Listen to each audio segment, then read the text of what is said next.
Welcome to the Business of Property podcast. I'm Stuart. And I'm Simon. We're both property people running our own businesses. This podcast is just us chatting, as we often do, about anything and everything property. Well, Simon, good morning to you. Good morning, and well done on getting the second intro right. Well, thanks for bringing it up anyway, even though we're recording. Well, it lets the audience know that we don't pre-record it, even though it might sound like we do, because we're so professional. But we don't. We say it every single time. Maybe we should pre-record it, but we don't. I think it adds a little realism having it adapted to each day's appropriate recording and each day's mood. But that's the word. That's what I was trying to say. Yes, mood. Well done. But we thought we'd talk about. Going to go well. It's not, is it? It's already going horribly wrong. But let's keep going, as they do in show business. You just keep going. Not that we're in show business, obviously. But we said we were going to talk about our goals today. So I thought we'd start with you and your goal, because I'm nice like that. And your goal was sell 1, buy 3. So I just had to double check that on my list. So you were going to sell 1, buy 3 properties. Discuss. Yes. Thanks. That's setting me up for something.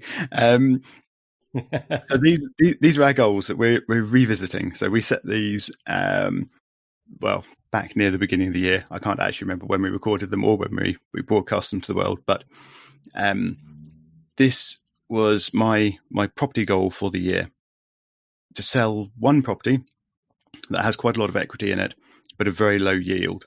So the sale value of the property is much higher, relatively speaking, than the rental value. And hence the equity that's going to be released from that should, with some other capital, have enabled purchase of 3 other properties to then add to the buy-to-let portfolio. This was progressing kind of okay early in the year. We'd been, I say we because this property is owned jointly between myself and my brother, and we'd been in discussions with an off-market purchaser who we knew might be interested in the property from previous discussions years ago. So we approached them, and they came back to us with an offer. It was a bit lower than we would have liked. So we went back to them with a counter offer, and then COVID-19 hit, and they didn't reply for a little bit, and we chased them up and said, would you like to still sort of consider this? And they came back and said, we're saving our cash, sorry. So the sale part of my plan has collapsed. Were they residential? Was it someone looking to move in and live, or was it another investor? No, another investor. They're a big investor. They do residential and commercial investments. It's a reasonable sized company with a few people sort of behind it. So yeah, they were actually. I mean, this is not a cheap house, and they were planning to purchase it with cash. So they had reserves on hand, so they're in a good and strong position. But they decided, with COVID coming along, to not risk that position, I think. And obviously decided to pull out of the negotiations for this property. Yeah. Now, we haven't gone back to them now that things are starting to reopen and move again. But I kind of feel we're in a slightly weaker position now, given the expectation of where the market will likely go. Although right now, I think indications are that it's doing better than some might have expected, with the sort of pent up pressure from the months of nothing happening. But how long that lasts for, I don't know. So anyway, I feel like we're in a weaker position, and hence we have not gone back to them. And I don't know whether we will imminently. And of course, we're already halfway through the year. So without having sold the property to release the equity, plan B could well be to remortgage the property and release some equity that way. We won't get as much we won't be able to look at three property purchases, but we might be looking at one extra instead. Also limited because I don't want to throw all of my cash into property at the moment. I want to keep a little bit of buffer around as well. Whereas at the beginning of the year, I would have been a lot more risky. I'm now definitely in a more risk-averse mood. So yeah, my goals have been somewhat reshaped. The sell has mutated into a probable remortgage, and the buy 3 has mutated into a buy 1. So definitely a downscaling on my plans, and so far, basically none of it's happened. So we'll be looking at starting remortgage process after we feel the market has started to be a bit more predictable.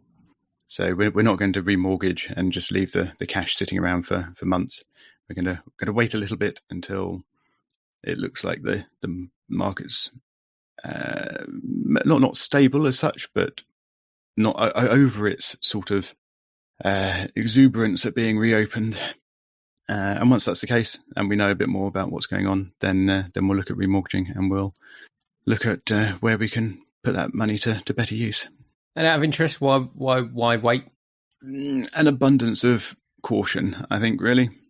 So if we remortgage and increase our costs significantly on this property, and then something else drastic happens, we don't want to be left with that big cost and not being able to do anything with the money to help generate income from it. So, I mean, while we could obviously pay back the mortgage, we will almost certainly have a fixed term mortgage, and we'll almost certainly have early repayment charges attached to that. So we don't really want to risk that. Okay, yeah, I mean it's interesting because we definitely have different risk profiles, because obviously I've just remortgaged. I'm in the process of remortgaging 3. One's just come through, and the other 2 are about to happen. And of course, there's different reasons for that. The thing I was just going to talk on was obviously from an investor perspective, we totally understand your other potential buyer, making the decision, he or she has made, because it makes sense that you want more liquidity, as we say in the trade, but just cash money. Really, you want more cash money, but it's a real ball ache for you, especially when you get someone that's interested and then pulls out. Yeah, it is a shame. Actually, something else I should clarify on my reasoning for waiting on the remortgage front. A normal risk in waiting to remortgage in the current situation would be that the property value would fall, and hence less mortgage would be available. However, in this particular property, the limiting factor on the mortgage is the rental cover. Mm-hmm. So we've got the total value of the property could fall quite a long way before loan to value will be the limiting factor on the amount we can remortgage out of it. So hence we're not risking the amount of equity we can extract by waiting. Explain that to me again, because I've lost a bit of that. Okay, so the property value for sale purposes is high compared to the rent. So so affordability is good.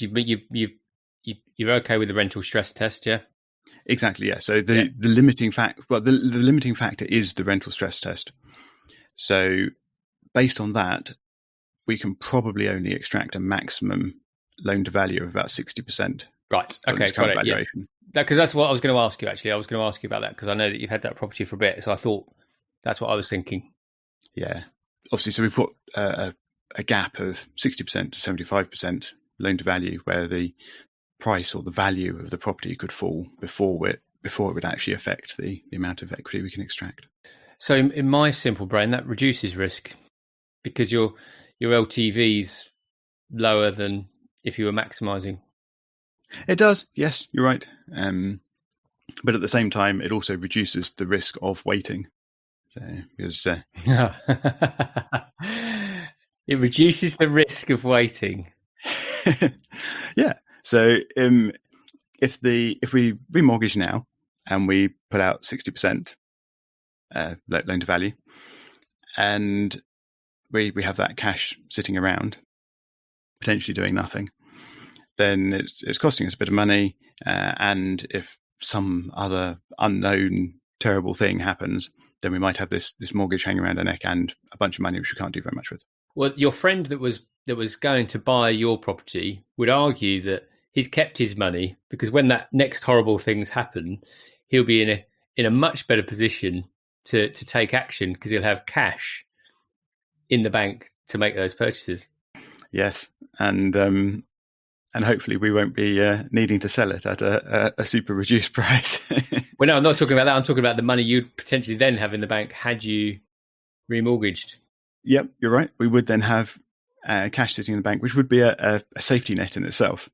But because we're limited to 60% loan to value, if the value of the property falls by 10%, then the amount of loan to value we could extract from the rental cover limit would effectively go up. So we might be able to pull out, I don't know, 68% or something. Still get the same amount of cash, but we just have a higher loan to value.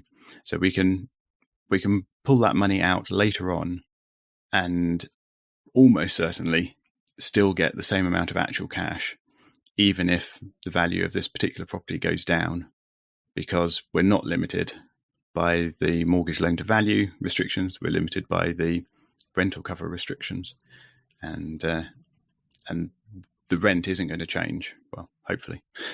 Yeah. Well, this isn't one of our weekly accountability meetings, so I'm not going to push this one any further about the rationale. I agree. There is something tempting about getting on and doing it and having the cash in the bank, so that I'm then in a stronger position myself to go out and look for properties. At the moment, when I start going out and looking at properties again, I'm going to be in a position where I effectively need to arrange two mortgages. The remortgage to extract the deposit and a mortgage on the new investment property. So you're right, it puts me in a slightly weaker position and inevitably a slightly harder position because you have to work out and dovetail two things at the same time. But yeah, I don't know. I'm being extra careful, extra cautious. Well, I think it's also about brain space, isn't it? And we're all doing lots of different things. And my wife continually reminds me, just I'm doing way too much. So I can also understand it from a mental bandwidth perspective as well. So yeah, I am quite busy at the moment on other things. So yeah, trying to sort out a remortgage at the same time is possibly not the best of ideas. No, but I think it's the bit I enjoy because it's the bit where you get some more money, but yeah, into the account. But so I think we should pause your remortgages for a moment. We hopefully will have a chance to visit those later on, but we need to recap on your goals and the goals that you set. So I think you were focusing on profitability, occupancy rates, and repaying some investor capital. Were the things that you listed about 6 months ago. So right. How are you getting on now? How has the world changed your goals for you? Well, I guess from my perspective, because slightly different to you, because we weren't selling anything, coronavirus hasn't impacted me in that way. If anything, it probably gave me the mental bandwidth to really focus on those things that needed to be focused on. So it's going well. In summary, we've looked at the portfolio when we've really drilled down on the revenue and cost side. Really, to keep it really simple, obviously the bits that we needed to focus on was occupancy, making sure that was high, and the cost base of the business. So what I've done so far this year is I've taken the management of two properties back under my stewardship, and that's included taking the utilities under my wing as well, because I didn't feel there was enough control from the agent about what was happening with utilities. So, in fact, only this morning, did I sign a direct debit agreement with a new company for both of those properties. And it may not prove to be the cheapest utilities provider, but what I do know is that I will now see on a monthly basis where we're tracking on costs, which I was getting before, but yeah, there was a time lag and lots of other things. So that's happened. I've also, as you know, been transferring one of the properties to another agent. So I've been with one agent for 5 years plus, and they manage a number of properties for me. And I'm now moving just one of those. And, as I said to the existing agency, it's got nothing to do with our relationship, but really all I'm trying to do is spread the risk. As you've talked about really in your predicament, for me as well, it's about how can I, spread my risk, because most of my eggs are in one basket. Should anything happen with that agent or, in that market, then I'm stuck with that. So, and in fact, that new agent, I gave them the rights to the property last week, and I got a call this morning to say they've got their first viewings today. So we're progressing. I think it's a lot slower than we'd like, but I do feel like we're taking moves to really focus on the fundamentals of the business, in terms of the profit and loss, and the occupancy as well. For us being predominantly student, in fact, the young professional properties is 100% occupied. The student properties we're filling up for September, and then one of the properties that I've got, we are about to start works on it this week, and we're going to do a very, very design-led property. It was a 5-bed. I'm going to turn it into a 4-bed, which was kind of aligned with the business model in the first place, which was we always wanted to have really good communal spaces. And of course, on the face of it, doesn't make sense from a revenue perspective. You think, well, you're losing a room, but however, given that we're going to lose a room and then upgrade the rest of the house and the bedrooms, hopefully we'll be getting a higher room rate, which won't fully mitigate the loss of additional room. But the view based on the other young professional property I've got is that you'll get occupancy for longer. So, touch wood, in the young professional property, we've actually received 100% of the revenues at 100% level, which means everyone's paying their rent and everyone's paying 100% of their rent. And that touch wood hasn't changed. And that's the model, therefore, I want to replicate in the business. So that's actually a migration from a student property to a young professional property.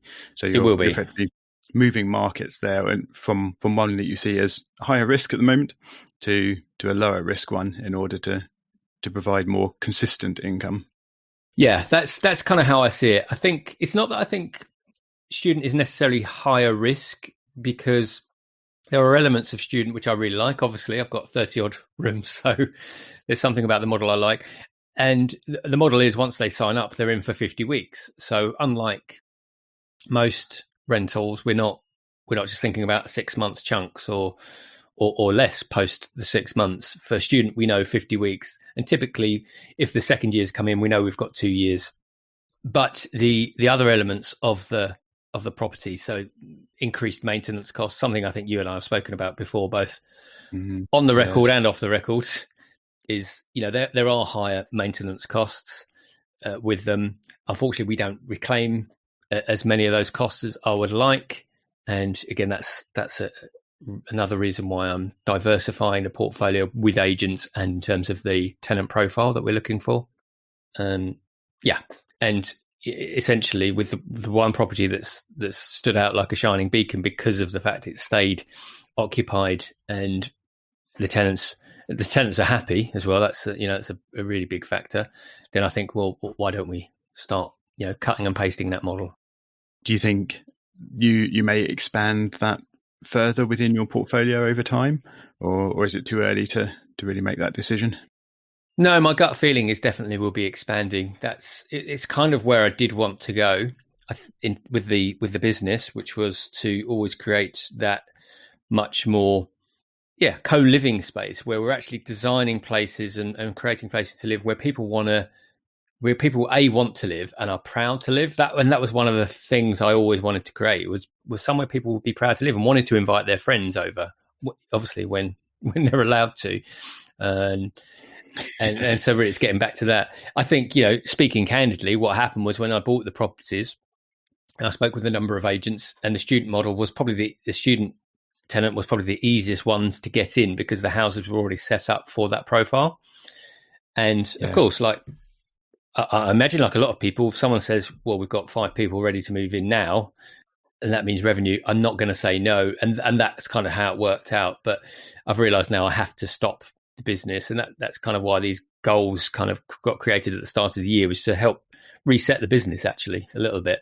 And so that's what we're doing. But as you know, it has to happen gradually. We can't, for a number of reasons, we can't just stop and start. And, the refurb itself's going to cost quite a significant amount of money, which actually leads us on to the other goal, which was around the investor repayment, because I'm going to be keeping some of the cash that I've released to do the refurbs rather than pay the investor back. Okay, so you're adapting that goal a little, in light of accelerating the transfer from student to young professional. Yeah. On the profitability side of things, and your cost cutting and improved oversight and management of that, do you have a feel or any actual numbers on the level of your savings so far?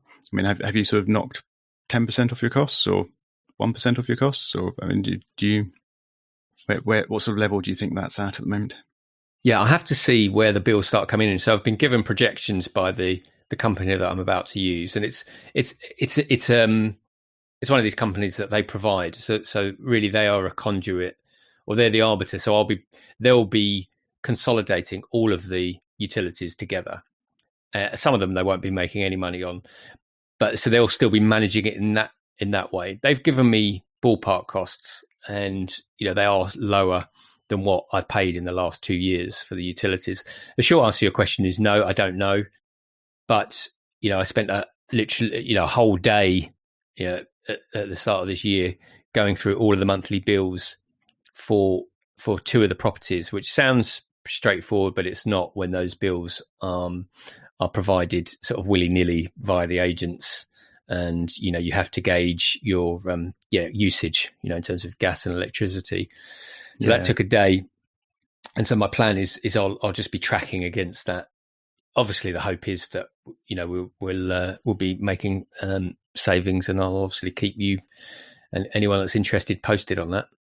How about on the changes to the management, where you've changed agent, and others where you've taken on the management yourself? Presumably, at least the ones where you've taken on the management yourself, there should be quite significant savings on those particular properties. Well, I say taking on the management myself. So one of them, I have a contact there that's looking after it for me. So he's probably just slightly cheaper than existing agents. I won't go into the numbers just because, probably confidential from his perspective. But is that a sort of fixed amount every month rather than a percentage? Sort of. Well, it is a percentage. It is a percentage, and I've kept it that way because they're rooms. I think there's more impetus and motivation if you need to make sure you're collecting all of those rooms the same month. Yep, and it's a good rate for him, and actually he does what's necessary. The one I'm taking over, so that's the one we're doing the refurb on at the moment. So I won't have seen that yet, but what my plan is with that is that I'll use an agent that doesn't explicitly do HMOs, but is quite happy to find tenants. So essentially, it'll be a tenant find service, and he's given me some figures on that. But I wanted to make sure I'd wait till I've done the refurb, and then he'll see hopefully the quality of the property and getting those people in, and then my initial estimations are around probably savings anywhere between £1,000 £1,500 per year, in the immediate term, just from doing that. and yeah, we'll see where that comes out. It could be more than that. I haven't done the calculations fully, but yeah, it depends on what the tenant find is, and then obviously, there's other things that I'll still have to look after in terms of the maintenance and everything else. It'll be very interesting when we do another one of these towards the end of the year to see how your figures have actually shaken out, because we'll obviously gone through the start of another student year, and you'll have a few months of utility bills and all of your agent changes will have all shaken out as well. So be good to recap again. Yes, no one will be as interested in the outcome of this as I am.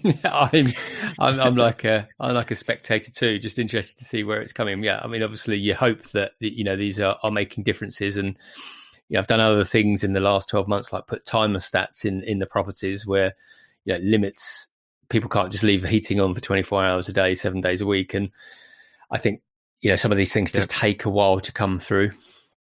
So it'll be interesting to see. In that particular scenario, you won't really see much effect from that during the summer. So have to wait until winter to find out if that's managed to put a bit of a cap on your costs or not.